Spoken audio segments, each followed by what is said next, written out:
고난주간을 지내실 때 예수님께서는 그 일주일을 예루살렘에서 활동하셨지만 저녁에는 동쪽으로 한 2, 3km 정도 떨어진 베다니 마을에서 왔다 갔다 하셨습니다. 거기서 주무셨어요. 그래서 고난주간의 첫날이 저희는 이제 월요일이지만 유대력에서는 안식일을 지난 첫날이 종려주일, 주일부터 시작하기 때문에 이 종려주일에도 베다니로부터 나귀를 타고 예루살렘으로 입성하셨습니다. 그래서 그날을 교회가 종려주일로 오늘처럼 이렇게 지킵니다.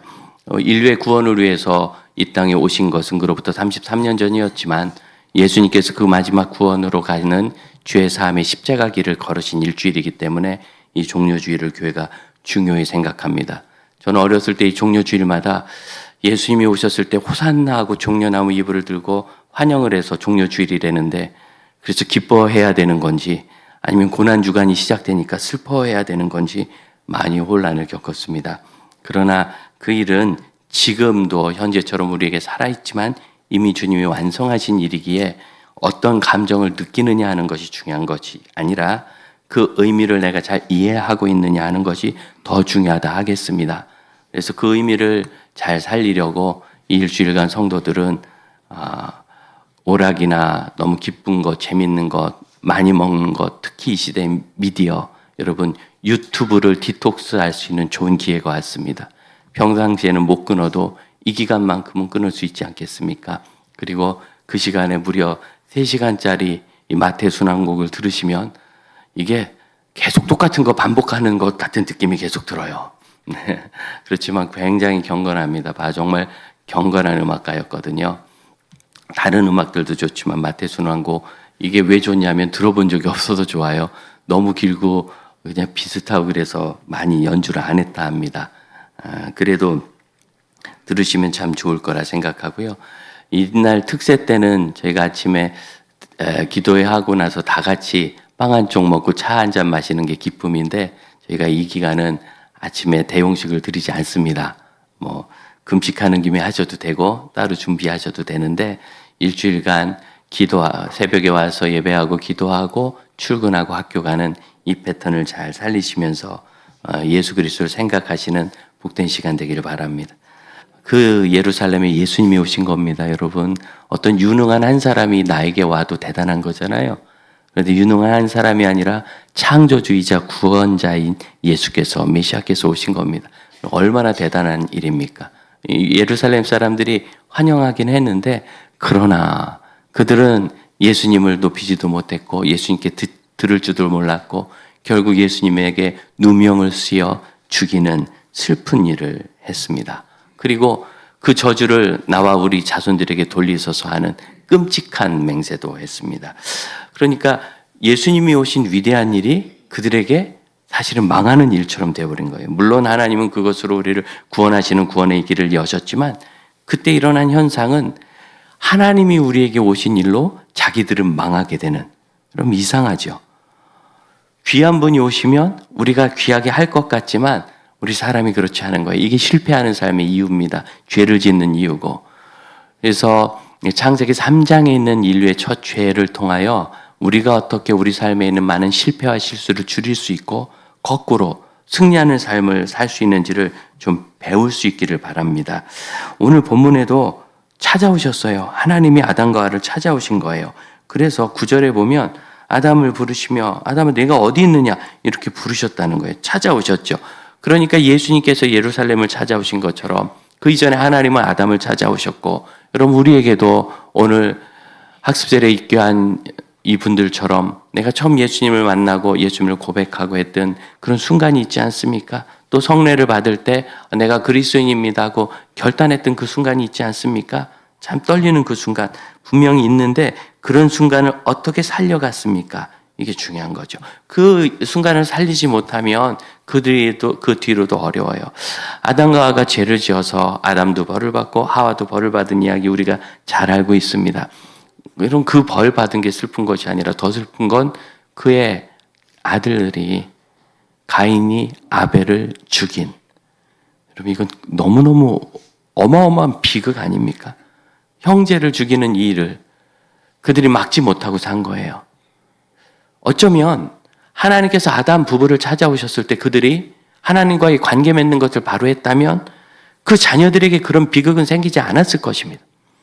자녀들의 비극이 자녀의 문제에서만 생기는 것이 아니라 그가 태어나서부터 자랐던 그 가정의 환경, 그 가정의 영향력, 그리고 제일 중요한 거, 부모님이 보여주신 믿음의 본. 부모님이 보여주신 믿음의 본. 여러분, 이 결과가 맺히고 있는 것을 우리가 알잖아요. 그래도 우리가 완전한 사람이 아니니 실수 많이 하지만 웬만한 가정 아니 듣도 보도 못하는 일이죠. 누구네 집 큰아들이 둘째 아들을 몰래 돌로 때려서 죽였대. 이런 일이 어디 있겠어요? 이런 실패한 가정이 어디 있겠어요? 그러니 아담은 하나님과 가장 가까이서 살았고 하나님이 직접 찾아와 주시기도 하셨는데 마치 예루살렘 사람들이 실패한 것처럼 큰 실패를 경험한 것이고, 그렇다면 오늘 우리도 한번 생각해 봐야 돼요. 나는 다른가? 내가 하나님 만난 것이 나에게 분명히 복인데 그 복을 그냥 죽어서 천당 가는 것이 아니라 현재도 누리고 살고 내 개인과 삶과 또 내 주변의 공동체의 변화로 누리고 살아가는가? 그럼 지금 개인적인 삶에서, 가정에서, 여러 가지 사회적 환경에서 말할 수 없는 고통을 겪고 계시는 분 많이 계시잖아요. 그럼 계속 이 일이 반복되지 않도록 끊어야 되는데 그 일은 분명 쉽지 않습니다. 이렇게 하면 됩니다 라고 하는 단방 처방은 있을 수 없습니다만, 그러나 단방 처방은 아니더라도 하나하나가 쌓일 수 있도록 그 철학을 바꿔야 되는 것이 있는 거예요. 가치관을 바꿔야 되는 것. 아담의 실수는 이겁니다. 10절입니다. 내가 동산에서 하나님 소리를 듣고, 하나님 소리를 들었어요? 내가 벗었으므로 두려워하여 숨었나이다. 표현이 좀 이상하죠. 지금 아담이 숨어야 되는 이유는 그가 벗었기 때문이 아닙니다. 이전도 이미 벗어서 하나님과 다 했고, 그럼 벗고 있는 상태로서 동물 이름 다 지은 거예요. 그렇잖아요. 지금 이 에덴 동산에 사람이라고는 부부밖에 없잖아요. 부부밖에. 도대체 뭐가 벗어서 문제라는 거예요. 있는 것은 늘 같이 살았던 부부고 원래 태초부터 벗고 있었고 하나님 앞에 아무 문제 없이 있었는데, 그럼 이거는 그냥 옷을 입었다 안 입었다 하는 것이 아니라 아주 상징적이고 깊은 영적인 의미로는 그와 하나님 사이에 가리는 것이 없었다. 부끄러울 것이 없었다. 두려운 것이 없었다. 완전한 화평이에요. 완전한 화평. 하나님이 하시는 일이 아담이 하는 일이 되고 아담은 하나님이 하시는 일, 기뻐하시는 일을 그냥 저절로 하게 되는 완전한 화평. 오늘 세례를 받을 때 물을 머리에 끼얹은 것, 그런 물이 나에게 졌고 내가 물에 졌잖아요. 이렇게 되면서 하나가 되는 것처럼 세례를 받음으로 예수 그리스도와 하나가 되는 것을 알지 못하느냐. 바울은 그렇게 이야기했어요. 그래서 물세례의 중요한 의미 하나가 예수 그리스도와 하나가 되는 일치입니다. 일치, 화평. 아담은 그런 사람이었는데 벗었으므로 두려워하여 숨었답니다. 이거 말이 안 되는 거죠. 아담이 지금 자기가 왜 숨는지를 모르고 있어요. 왜 숨었죠? 죄를 지어서 숨은 거예요. 헬라 원문을 봐도 똑같이 됐어요. 뭐라고 되어 있느냐면 제가 하나님의 소리를 들었고 그리고 제가 두려워서 숨었는데 왜냐하면 벗었기 때문입니다. 벗었기 때문에 내가 두려웠다라고 원문에도 그렇게 나와요. 완전한 잘못입니다. 그러니까 우리가 실패하는 삶에서 큰 이유 하나는 내 마음에 뭔가 신경 쓰이는 게 있어요. 또는 급한 게 있어요. 너무 어렵고 간절한 게 있으면 이게 내 삶을 그냥 다 휘어잡아서 모든 것을 거기에 다 맞춰버려요. 집 구하는 게 어려운 사람은 사실 집 구하는 거 어렵죠. 다 어렵죠. 여러분 생각할 때마다 제가 너무너무 가슴 아프고 어디 집 지을 길이 없나 맨날 이거 연구하고 살아요. 진짜로. 그런데 사실은 그건 살아가면서 집이란 요소 중에 하나고, 그리고 여러분 하나님은 우리에게 때가 참에 주실 줄로 믿으시기 바랍니다. 그런데 이 집이 없기 때문에 내가 이 집이 없어서 집을 못 구해서 살 곳이 없어서 이게 모든 이유가 되는 거예요. 지금 뭐 총각되긴 하지만 살 곳이 없이 살아봤잖아요. 잘 데가 없어서 학교 캠퍼스 벤치에서도 자봤고. 그러나 살았더라고요. 지금이야 그렇게 안 하시겠죠. 지금은 제가 벤치에서 자면 병 들어서 주일날 설교를 못 할 것 같아. 그땐 20대 쌩쌩하고 튼튼하니까 그런 거지. 그러니까 하나님이 감당할 수 있는 것만 해주세요. 하나님이 다 공급하십니다. 믿으시기 바랍니다. 그런데 우리는 그것 때문에 아무것도 안 돼. 아프면 누구나 힘들죠. 아프면 저도 힘들고. 하지만 저는 고 하영조 목사님이 하셨던 그 말씀, 제가 두세 번 말씀드렸지만 일본 선교를 마치고 와가지고 그때 이미 몸 안에 암부터 막 온갖 병이 많고 수술만도 셀 수 없이 만큼 치료를 받고 수술하고 그랬는데 이 강단에 서가지고 목회자들 선교사들이 수천 명 모였는데 나 의자 좀 갖다 줘요. 서 있지도 못해요. 그래서 의자를 갖다 줘서 이렇게 앉은 다음에 예 여러분 제가 아파요. 그 다음에 하신 말씀 아파도 됩니다. 아파도 선교할 수 있고 아파도 예배할 수 있습니다. 여러분 아프면 목회 못하다, 아프면 선교 못한다. 아파도 할 수 있습니다. 아픈 건 아픈 거고 사명은 사명인 겁니다. 우리는 뭐가 아프면 이게 아프기 때문에 이게 나을 때까지는 심지어 교회도 안 나와버려. 아주 요즘 좋아졌잖아요. 온라인. 물론 입원해서 못 나올 때가 있겠지만 퇴원하고도 안 나온다니까 아프면 나을 때까지. 무슨 문제 하나 생기고 그게 내 마음에 꼽히면 그게 마치 문제의 핵심인 것처럼 여러분 아닌 거예요. 문제의 핵심은 뭡니까? 우리가 믿음이 없는 거잖아요. 하나님을 신뢰할 줄 모르는 거고 하나님이 어떤 분인지 모르는 것도 아니에요. 전능하시고 사랑 많으신 분인 줄 창조주인 줄 알면서도 그건 그냥 치워놓는 거예요. 내 문제. 내가 지금 부부간에 문제가 있어서 우리 자녀들하고 내가 문제가 있어서 우리 아이가 방황을 해서 내가 직장이 지금 어려워서 시험에 떨어져서 하나님은 아담이 잘못 알고 있는 걸 고쳐주십니다. 11절 두 가지를 물어보세요. 누가 너의 벗었음을 내게 알렸느냐? 이게 뭐예요? 이전엔 입고 있었니? 벗은 게 무슨 문제였니? 네가 문제라고 생각하는 이유가 뭐냐? 이런 소리 아니겠어요? 두 번째, 내가 내게 먹지 말라 명한 그 나무 열매를 먹었느냐? 이게 핵심이죠. 하나님이 하지 말라는 일을 했기 때문에 그가 지금 하나님을 두려워해서 숨은 거예요. 우리 삶에 있는 문제를 여러분 바로 보실 수 있기를 축복합니다. 내가 문제가 뭔지 그 인식을 바로 해야 돼요. 그 인식을 바로 하고 거기서부터 다시 출발을 해야 돼요. 우리는 늘 실패합니다. 안 하는 사람 없어요. 여러분 성공하고 승리하는 사람은 실패를 한 번도 하지 않은 사람이 아니라 우리랑 똑같이 실패했는데 거기부터 다시 출발한 사람이에요. 목회를 하면서 여러 가지 도전하고 있는 성도들을 많이 보는데 그 중에서도 착 들을 때마다 좋은 건 체중 감량을 하고 있다는 얘기 같아요. 다이어트. 이게 하고 나면 눈에 보이잖아요. 그래서 되게 괜찮아요. 또 실제로 건강 지표도 좋아지고 제가 광주에 사역하러 갔다가 거기서 뭐 갑자기 문제가 생겨서 일주일간 교회를 못 올라오고 그 자리에서 입원한 적이 있는데 자식은 이게 치료받는 방식이 5일간 밥을 굶는 거였거든요. 뭐 영양소액을 다 맞으니까 뭐 문제는 없어요. 그렇지만 5일간 밥은 굶는데 굶고 나서 혈액 검사했는데 그 다음 주에 의사가 어떻게 이렇게 자기 관리를 잘하셨냐고 5일간 굶었더니 자기 관리가 훌륭해진 거예요. 그래서 감량이 현재 우리 건강에 심지어 이 뼈 건강, 무릎, 발목, 허리 여기에도 영향을 많이 줍니다. 허리까지. 그래서 꼭 어느 정도 좀 관절이 어려우시면 한 2kg 정도만 한번 빼보시면 어떨까 싶어요. 제가 하고 싶은 건데 지금. 그런데 다이어트 한다는 분이 많이 있어요. 한 형제는 이제 성경 공부하다가 간식을 안 먹어서 왜 안 먹냐 그랬더니 다이어트 시작한 지 2주 됐다고. 자기 좀 날씬해진 것 같지 않냐. 그런데 눈에는 안 보이는데 그렇다고 해줘야 돼요. 그런 때는. 그러고 났는데 그 다음 주에 이 형제 간증이 너무 웃겼어요.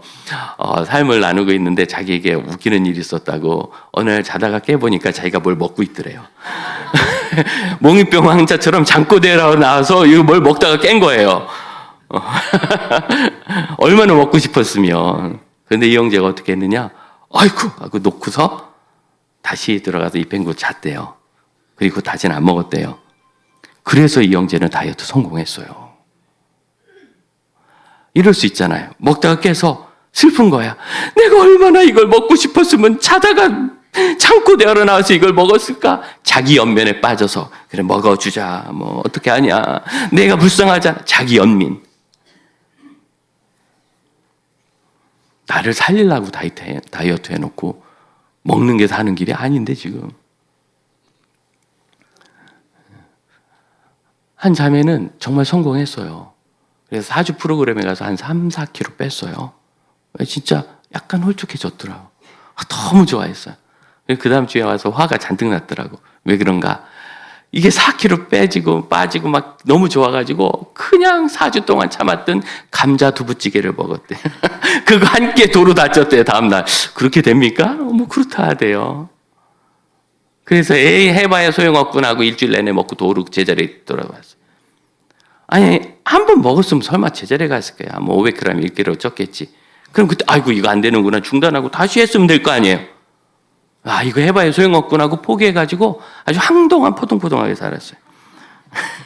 뭐 통통한 게 나쁜 거 아닙니다. 자기가 잘 관리할 수 있고 그럼 다 괜찮습니다만, 그러나 우리가 뭔가 목표가 있을 때 한 번에 거기 도착하는 사람이 어디 있어요? 다 실패하고 공부 결심했다가 공부 어느 날 그만두고 못할 수도 있고, 누구랑 잘 지내보자 했다가 갑자기 말다툼 할 수도 있으면 아휴, 해봐야 소용없어 하는 것이 우리의 문제예요.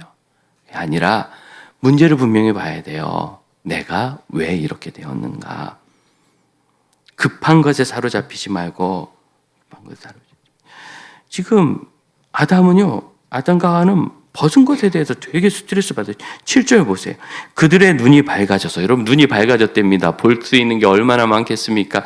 그런데 겨우 본 게 자기들의 벗은 모습을 봤어요. 이것도 어쩌면 은혜일 수 있습니다. 아, 내가 죄를 지었구나 라는 각성일 수 있죠. 하지만 그들은 벗었다는 사실에만 집중하는 거예요. 내 삶에 있는 문제의 근본이 뭔지를 보질 않아요. 아이들이 사춘기 되면 속 많이 썩입니다. 뭐 청소년 되면 교회 안 간다고 그러고, 그럼 이게 뭐 문제의 본질은 애가 사춘기고 가정이 믿음 안에 단단히 서 있지 않고 자꾸 흔들리고 이러는 거 아니겠어요. 그런데 그럼 교회 와가지고 우리의 선생님이 뭘 안 해준다, 우리 전도사님이 뭘 잘 안 해준다, 교회 성도 물론 그런 요소도 있긴 있을 거예요만, 본질은 뭐예요? 본질은 내가 지금 우리 자녀의 신앙 방황 앞에서 당황하고 있다. 이 일을 해결해 주리는 하나님밖에 없고, 나와서 하나님께 부르짖고 아이와 잘 이야기하면서 잘 설득하고 어떻게 이 아이가 예수님을 만날 게 기회를 찾으러 다녀야 되는데, 그 와중에도 늘 무슨 생각해요? 이렇게 신앙이 흔들리면 공부에 지장이 있을 텐데, 이렇게 신앙이 흔들리면 학원을 잘, 문제의 본질을 나가지고, 그러다 보면 늘 어떻게 되느냐면 문제의 원인을 하나님께 돌려요. 아담이 뭐라고 해요? 12절. 하나님이 주셔서 나와 함께 있게 하신 여자가 그 나무 열매를 내게 줌으로 먹었나이다. 이게 무슨 소리예요? 그 여자가 주어서 먹었습니다. 이것까지 내가 이해할 수 있는데, 그 여자는 누구래? 하나님이 주셔서 나와 함께한. 왜 그 여자를 주셔서 내가 이걸 먹었습니까? 이 소리예요. 내 뼈 중에 뼈요. 이럴 때는 언제고 이제 와서 말해요. 제가 이게 뭐냐면, 이 상황에서 문제를 자꾸 찾다 보면 여러분 이렇게 흔히해요. 아, 하나님 왜 이런 걸 나한테 허락하셨을까? 왜 하나님 상황을 이렇게 만들고 나를 안 도와주시나? 하나님은 죄와 시험의 조성자가 아니십니다. 언제든지 시험은 내가 욕심에 빠져서 있는 거예요. 예를 들어서 집이 없어서 문제인데 내가 집에 대한 갈망이 없으면 어차피 죽을 때 가져갈 것도 아닌데 하고 넘어가는 성도들도 많아요. 쭉 누리고 살다 보면 뭐 조금 흔들리고 결핍될 때 하나님이 그걸 이렇게 하셨다고 저렇게 하셨다고. 문제는 뭡니까? 내가 불성실했기 때문에 이 상황이 된 거예요. 내가 어리석어서 그렇게 된 거예요. 내가 욕심을 부려서 과도하게 해서 그렇게 된 거예요. 내가 깨어있지 않아서 그렇게 된 거고, 내가 훈련받지 않아서, 성숙하지 못해서, 성숙할 길은 슬슬 피해 다녀. 뭘 그렇게까지, 저는 그렇게는 안 했고. 이래가지고 지금 위기의 때 내가 버텨낼 체력이 없는 건데, 영역이 없는, 영성이 없는 건데, 하나님 왜 이렇게 하셨을까? 자, 만일 아담이 누구 이야기를 한다면 얘기가 이렇게 돼요. 뱀에게 속아서 이 뱀이 시킨 대로 이 열매를 먹고 이 여자가 나에게 줘서 먹었습니다. 그럼 이해가 돼, 그죠? 근데 지금 뱀 얘기도 안 해. 하나님이 내게 주셔서 함께하게 한 하나님 탓으로. 예수 안 믿는 사람들이 그러잖아요. 하나님 살아계시면 왜 지금 저렇게 우크라이나에, 유란에 전쟁이 있고 막 그러냐고. 하나님 탓을 한다니까요. 하나님을 믿지도 않으면서, 믿으면서 그러면 내가 조금 그래도 안 되지만 믿는 사람은 그렇게 안 하겠죠. 그런 거예요. 여러분, 우리에게 시험은 하나님께서 우리를 강하게 하시는 일입니다. 믿으시기 바랍니다. 고린도전서 10장 13절 유명한 말씀 여러분 잘 아시는데 그래도 같이 한번 봅시다. 이 성경에 표시해 놓고 항상 기억하시고 어려운 일이 생길 때마다 이 말씀을 잘 묵상해야 해요. 10장 13절 사람이 감당할 시험 밖에는 너희가 당한 것이 없나니 오직 하나님은 미쁘사 같이 읽어볼까요? 너희가 감당하지 못할 시험 당함을 허락하지 아니하시고 시험 당할 쯤에 또한 피할 길을 내사 너희로 능히 감당하게 하시느니라. 감당하지 못할 시험이란 이 단어의 원문은 어떻게 되느냐면 너희의 능력을 초과하는 시험이에요. 그러니까 모든 시험은 우리의 능력 아래에 있습니다. 예를 들어서 누구랑 내가 사이가 좀 안 좋아요. 또는 내가 험한 말을 좀 들었어요. 아니면 목사가 대화를 하다가 생각 없이 좀 말에 실수를 했어요. 그럴 수 있어요. 저도 사람이니까 조심하지만. 그럼 이제 마음에 막 상처가 되고 시험이 되는 거예요. 그래서 난 시험 들어서 교회 못 다니겠다. 아니죠. 당신 시험을 향해 찾아가는 거지. 자, 보세요. 에이, 내가 잊겠어. 잊을 수 있어요, 없어요? 잊을 수 있는데 못 잊는 거예요. 왜? 내가 그럴 마음이 없어서. 능력 아래가 아니에요. 능력 위에가 아니에요. 능력 아래예요. 내가 잊으면 잊을 거예요. 하지만 잊을 생각이 없는 거예요. 남편이 너무 미운 거라. 너무 밉지만 내가 그냥 용서하고 저녁에 소고기 구워줄 수 있어요, 없어요? 3만 원 없어요? 소고기가? 그럼 수입소로 10,000원 없어요? 10,000원은 있잖아요. 여러분 능력 아래에 있지만 내가 그렇게 해줄 생각이 없는 거라 미워서.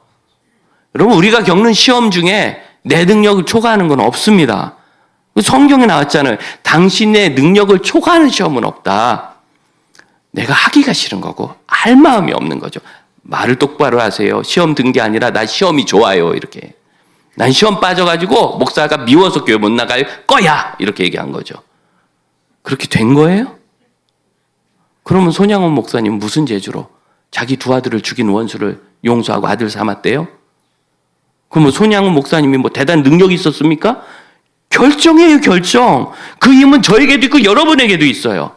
결정할 생각이 없는 거죠. 우리의 능력을 넘어서는 시험은 없습니다.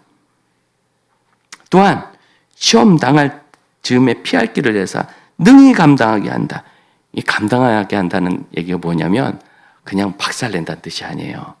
지탱한다는 뜻이에요. 능히 버티게 하시느니라.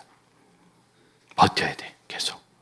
만일 하와가 이 혓바닥 2개로 갈라가지고 뱀이 뭔 소리 하는 거야? 썩 물러가라! 이랬어. 그럼 뱀이 물러갔다 또 올까요? 안 올까요? 또 오지요. 그럼 사단이 그렇게 가서 끝내겠습니까? 또 와요? 안 와요? 와요.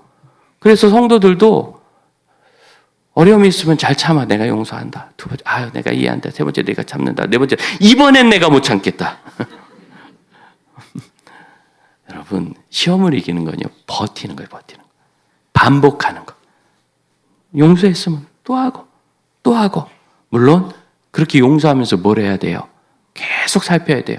왜 계속 내가 이 문제를 겪지, 이분하고? 아, 이분이 다른 분하고는 그냥 괜찮게 지내는데 왜 그렇지? 아, 그러고 보니까 다른 분하고도 다 안 좋네? 원래 그런 분인가? 조심해서 불편하게 하는 분과 잘 지내는 제일 좋은 방법은 잘 피하는 거라고 그랬는데.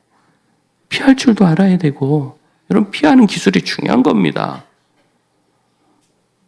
저도 길 가다가 사고 날 뻔한 적이 몇 번 있는데, 오토바이가 오기도 하고, 자전거가 오기도 하고, 제가 되게 재빨라요. 피한 거예요.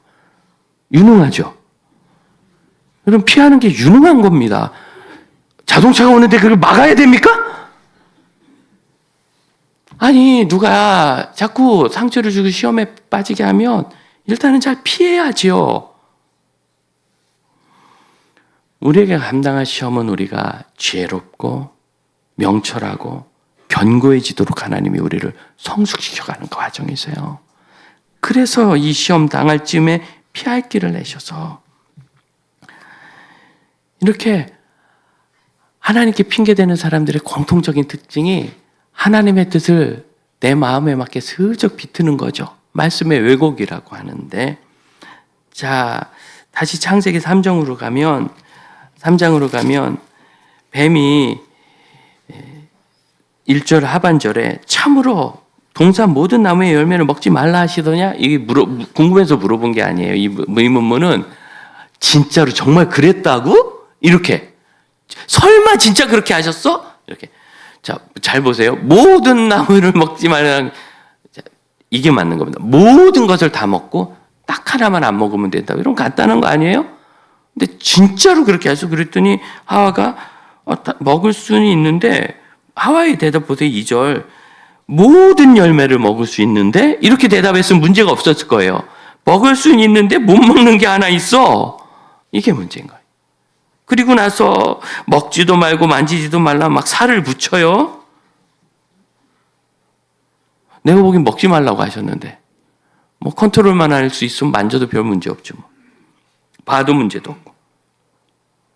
물론 피하면 훨씬 더 좋겠어요. 이런 거. 만질 필요도 없고 볼 필요도 없죠. 어차피 못 먹는 건데. 죽을까 하노라. 하나님 그렇게 말씀하셨어요. 너무 하지 않으셨어요. 단정하셨어요. 죽는다. 명확하죠? 게다가 하와는 뭐라고 얘기하느냐면 죽을까 하노라 하셨느니라. 이 말은 말하셨느니라 그 단어예요. 말하셨다고요? 아니요. 2장 16절 보세요. 그 사람에게 명령하여. 하와도 아니에요. 그 사람 아담. 이때까지는 하와가 아직 안 나왔을 때. 안 나와? 없을 때예요. 아담 그 사람에게 명령하셨어요. 근데 하나는 그냥 말씀하신 거라고. 그럼 하나님의 명령을 자꾸 그냥 하나님의 의견 제시로 오해하지 마세요. 분명한 명령이 있는 거예요. 해서는 안 될 일이 있고 해야 될 일이 있는 겁니다. 왜 이걸 하나의 의견 제시처럼 해가지고 나 편의로 자기 연민에 빠져서 내가 이러니 어쩔 수 없어 쓱 돌려가지고, 하나님께서 아담에게 말씀하셨어도 쓸 때도 그래요. 3장 11절 먹지 말라 명령한. 이 명령이라는 단어에 봤자 이 단어는 구약 성경에 500회 가까이 나오는 아주 유명한 단어. 그러니까 여러분 구약 성경에 하나님의 명령이 참 많아요. 명령하신. 사람 간에도 분명한 명령과 지시가 많아요. 그 일은 준행을 해야 돼요. 안 하면 내게 손해가 됩니다. 왜 하나님의 뜻을 자꾸 비꼬고 바꾸고 편의대로 바꿉니까? 내 마음의 유혹과 욕심 때문이죠. 욕심에 빠졌기 때문입니다. 그게 너무 좋으면 하나님의 뜻을 싹 바꾸고 이번 경우만큼은 이렇게 하는 거예요. 어린아이에게도 참 배울 때가 있는데, 저희 큰애가 초등학교 2학년 됐을 때 뭘 들고 막 너무 좋아해요. 그때 저희가 이제 부모님 주위에 좀 얹혀 살고 있을 텐데, 할머니가 뭘 주셨나? 너 그게 뭐냐? 이거 이쁜 카드예요. 뭔데 이쁜 카드요? 어디서 났어? 샀죠. 얼마인데? 3,000원이요. 우와, 걔 한 달 용돈이 2,000원일 때거든요. 11조 떼고 헌금 떼고 뭐 하면은 2달 동안 떡볶이 한 그릇도 못 사 먹고, 그때 떡볶이가 컵 하나에 200원이었는데 그것도 못 사 먹고 내내 모아야 되는 거예요. 독한 여자죠. 그걸 모아가지고 2달 만에 샀대요. 야, 너 3,000원 큰 돈 썼다. 정말 우리 반 애들이 다 갖고 있는데, 여자애들이 17명이 다 갖고 있고 자기가 17번째로 샀대. 제가 마지막에. 그래? 무슨 카드인데? 타로 카드요. 저도 그렇게 웃었어요. 내가 제 표정을 살피더니 뭔가 문제가 있다는 거 알았어. 왜요? 이게 무슨 카드인데? 야, 너 타로 카드가 뭔지 알아? 이쁜 거예요. 이쁜 카드. 뭐 그림을 어린이 완구로 이쁘게 그려놨어요. 그게 네가 보긴 이쁜데 그게 서양에서 점칠 때 쓰는 카드야. 원래 거기서부터 유래한 거야. 근데 애가 굉장히 긴장하는 표정. 제 눈치를 살피더니 아빠 이거 어떻게 하지요? 그때 전 분명히 알았어요. 이 일은 이 아이가 잘 극복하고 이겨서 성장해야 될 자리에 왔구나. 감당하지 못할 시험 아니에요. 우리 아이가 이길 능력 아래에 있는 거예요. 왜? 뭐 타로 카드가 때려요? 우리 애를? 끌고 가요? 능력에는 아무 문제 없는 거예요. 마음에 대한 거예요. 너 하나님의 딸이잖아.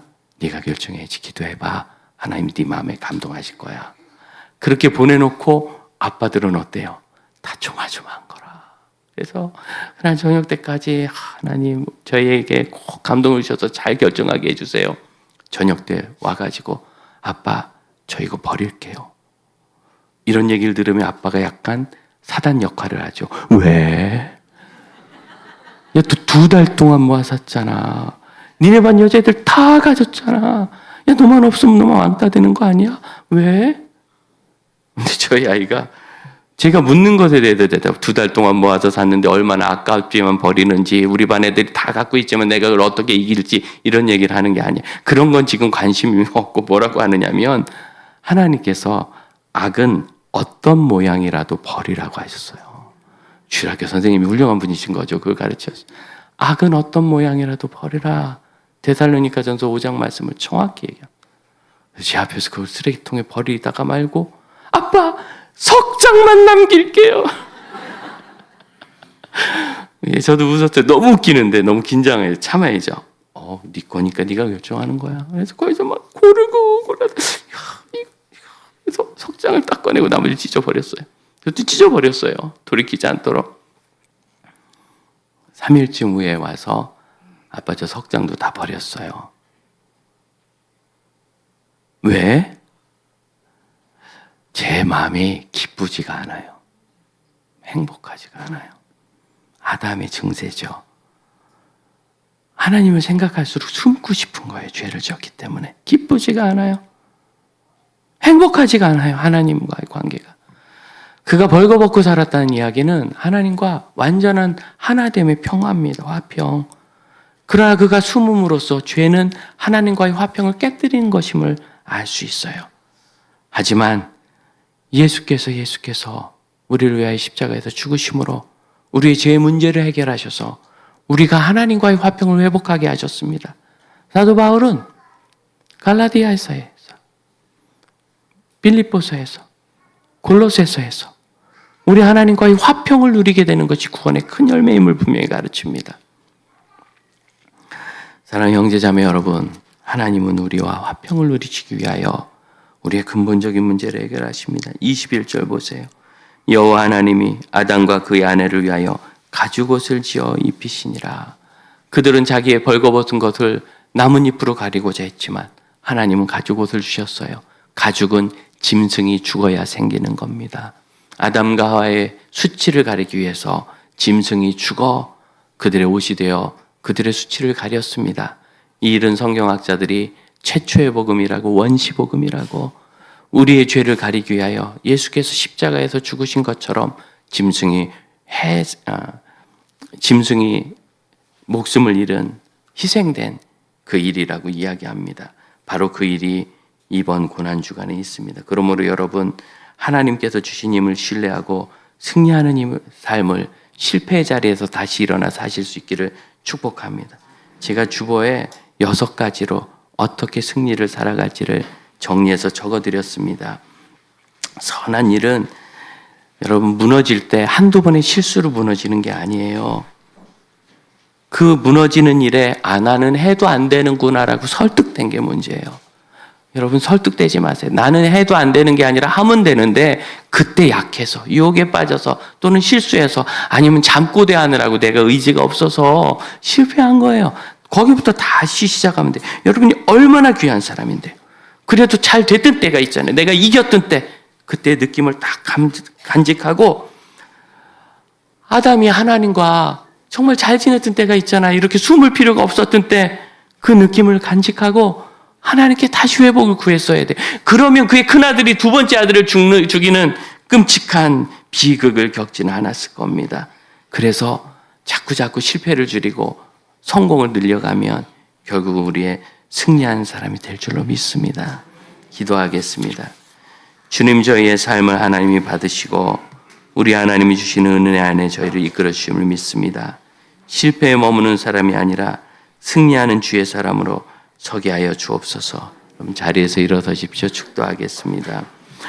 언제나 믿음의 사람으로 서기를 원하지만 저희가 약하오니 하나님 저희를 불쌍히 여기시고 믿음의 사람으로 바로 설 수 있도록 은혜를 베풀어 주옵소서. 지금은 우리 주 예수 그리스도의 은혜와 하나님의 크신 사랑과 성령의 역사하심이 우리 하나님 의지하여 승리의 길을 가는 믿음의 형제 자매들에게 이제로부터 영원토록 함께 하실지어다. 아멘.